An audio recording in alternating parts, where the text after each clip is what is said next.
एक समय की बात है। एक घने जंगल में एक बड़ा हाथी रहता था, जिसका नाम गजानन था।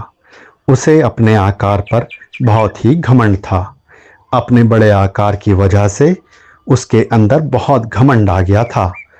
वह किसी भी जानवर को अपने आगे कुछ भी नहीं समझता था। छोटे जानवरों की वह हंसी उड़ाया करता था। उसे लगता था कि बाकी जानवर उसके आगे कुछ भी नहीं हैं। इस वजह से बाकी जानवर उसकी इस मूर्खता की वजह से उससे दूर ही रहते थे, क्योंकि वह जानते थे कि इससे बात करना बेहद मूर्खता है। गजानन पूरे जंगल में घूमता रहता, कभी दूसरे छोटे जानवरों को परेशान करता और उनकी हंसी उड़ाया करता।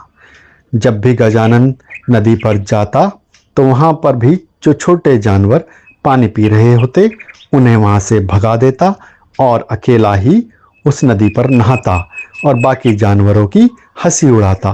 कहता, मैं ही इस जंगल का राजा हूं, तुम लोग मुझे अपना राजा मान लो, कोई भी मेरे सामने कुछ भी नहीं है।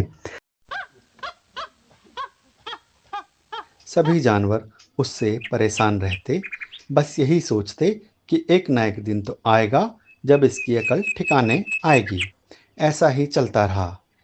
लेकिन भगवान के घर में देर है, अंधेर नहीं। एक दिन गजानन जंगल में घूम रहा था। उसे एक कांटों वाला पेड़ मिला। उसने सोचा कि यह छोटा सा पेड़ मेरे रास्ते में खड़ा है, मैं अभी इसे तोड़कर उखाड़ देता हूँ। गजानन ने ऐसा ही किया और उसने कांटे वाले पेड़ को उखाड़ दिया। लेकिन उसे उखाड़ने के चक्कर में गजानन के शरीर में कई कांटे लग गए। कुछ कांटे उसके पैर में भी लग गए। तब तो उसने ध्यान भी नहीं दिया, लेकिन बाद में कांटे उसे बहुत परेशान करने लगे, खासकर वो जो उसके पैर में लगे थे। अब गजानन को चलने में बहुत मुश्किल होने लगी। वह बहुत परेशान होने लगा। कई दिन तक उसे चलने फिरने में परेशानी होने लगी, जिस वजह से उसका खाना पीना भी छूट गया और वह जंगल में भी नहीं घूमता और वो बहुत ही कमज़ोर हो गया था।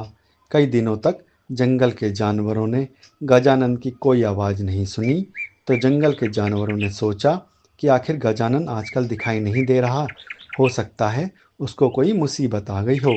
कई जानवरों ने कहा, अरे आने दो, हमें क्या, वह तो बहुत ही घमंडी हाथी था, ऐसे जानवर की हमें क्या परवाह, जो होगा वो खुद के लिए होगा, हमें क्या करना है।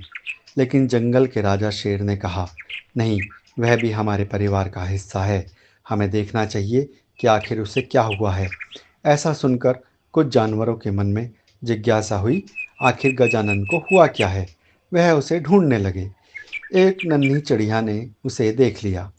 नन्ही चिड़िया धीरे धीरे उसके पास पहुंची और उसने गजानन से कहा, क्या हुआ हाथी महाराज, आप तो आजकल दिखाई नहीं देते, क्या कोई परेशानी है। गजानन ने छोटी चिड़िया से कहा, तुमको क्या बताऊं, तुम कर ही क्या सकती हो, तुम्हें बताकर फ़ायदा क्या, जाओ तुम अपना काम करो। चिड़िया ने कहा, आप मुझे बता दीजिए, हो सकता है मैं आपकी कुछ मदद कर सकूं। गजानन ने कहा, मेरे पैरों में कांटे लग गए हैं, लेकिन तुम तो बहुत छोटी हो। गजानन को अभी भी घमंड था। चिड़िया ने कहा, अगर मुझे दिखाओगे तो शायद मैं कुछ कर सकूं।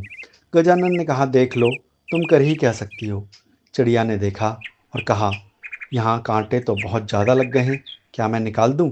गजानन ने कहा, निकाल सकती हो तो निकाल दो, वैसे मुझे लगता नहीं तुम निकाल पाओगी। चिड़िया ने अपनी चोंच से पकड़कर उसके सारे कांटे निकाल दिए, जिससे गजानन को काफ़ी आराम मिला। गजानन को अब आराम मिल गया था, तो उसे लगा कि छोटी चिड़िया ने मेरी इतनी मदद की है। अब गजानन का घमंड टूट चुका था। उसे लगा कि मैं इतना घमंडी नहीं होता तो शायद मुझे आज ये दिन नहीं देखने पड़ते।